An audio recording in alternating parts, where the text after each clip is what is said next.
அண்ணா சொல்லுங்க சார். பேட்டி எடுக்கணுமா? நான் எப்படிண்ணா கரெக்டாக கண்டுபிடிச்சிங்க? ஏண்டா என்னடா நினச்சிருக்கிறீங்க? ஆட்டோக்காரனை பேட்டி எடுக்கிறீங்க, பைக்காரனை பேட்டி எடுக்கிறீங்க, சேர்ந்து ரெண்டு பேரையும் சேர்த்து சண்டை மூட்டி விட்டு டிஆர்பி உங்க ஏற்றிக்கின்னு ஃபேஸ்புக்லேருந்து இன்ஸ்டாகிராம்லேருந்து எல்லா லொட்டுலேருந்து எல்லா சோஷியல் மீடியாலேருந்து உங்களுக்கு துட்டு வருது. ஆனால் ரெண்டு பேரும் சண்டை ஏற்றி விட்டு நீங்கள் போயிடுறீங்க. நல்லது காலமா? அண்ணே அது மாதிரிலாம் இல்லைண்ணே, எங்கள் சேனல் நல்ல சேனல்ண்ணே. ஒரு சின்ன பேட்டி தானே, பேட்டி மட்டும் கொடுங்கண்ணே. கேள்ப்பா. அது ஒன்றும் இல்லைண்ணே.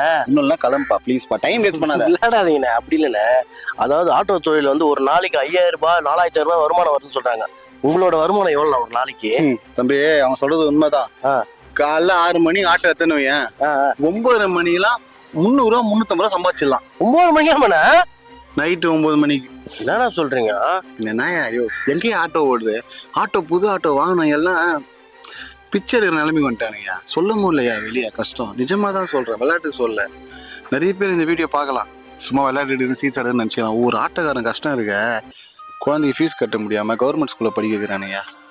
சரியா? அவன் செருப்பு இல்லாமல் ஆட்டோ ஓட்டுனுக்கிறான். ரொம்ப கஷ்டமாக இதுயா. அவன் சாக்ஸை போட்டுன்னு ஓட்டுறான் என் வண்டியை. நான் சொல்கிறதுனே தெரில. அண்ணே அதெல்லாம் சும்மா வேணே. அப்பனா என்ன சும்மாவா? வீட்டிலேருந்து ரூமில் வந்து சாப்பிடும் போதே புக் பண்ணிட்டேன், வண்டிங்களா சார் ஓடிபி சொல்லுங்கன்னு கேட்குறாங்க. உள்ள குளிக்கும் போதே புக் பண்ணிக்கிறாங்க, பெட்ரூம்லேருந்தே புக் பண்ணிக்கிறாங்க. இதை கூட தப்பாக தான் எடுத்து போடுவான்னு நினைக்கிறேன். பெட்ரூம்னா பெட்ரூம், ரூம் மட்டும் நான் சொல்கிறேன், தப்பாக சொல்ல வரல. நான் யாரோ ஒருத்தர் சம்பாதிச்சு நம்ம ஏன் கஷ்டப்படனா? என் ஃப்ரெண்டு ஒருத்தர் ஆட்டோ புக் பண்ணி ஓட்டுறான், ஆன்லைனில் ஓட்டுறான். அவன் ஒரே 10 ரூபா கேட்குறான், ஃபோனை கட் பண்ணுறாங்க. எதுக்கு அவன் 10 ரூபா கேட்கணும்? எல்லாருமே ஓட்டு போயிடலாம்ல. எல்லாருக்கும் தான் ஏன் கஷ்டம்லாம் ஆட்டோக்காரனே கிடையாது. சூப்பர், நல்லா அற்புதமாக பேட்டி கொடுத்தீங்கண்ணே. நன்றிண்ணா, ரொம்ப நன்றிண்ணே. நான் தான் தப்பாக பேசினேன், சரி அதுப்பா ஆதங்க தான் பேசினேன். சரி ஒரே ஒரு ஹெல்ப்ண்ணா. சொல்லுப்பா. ஃபோனில் சார்ஜ் கம்மியாயிடுச்சு. கொடுங்கண்ணே, போட்டு தரேன்.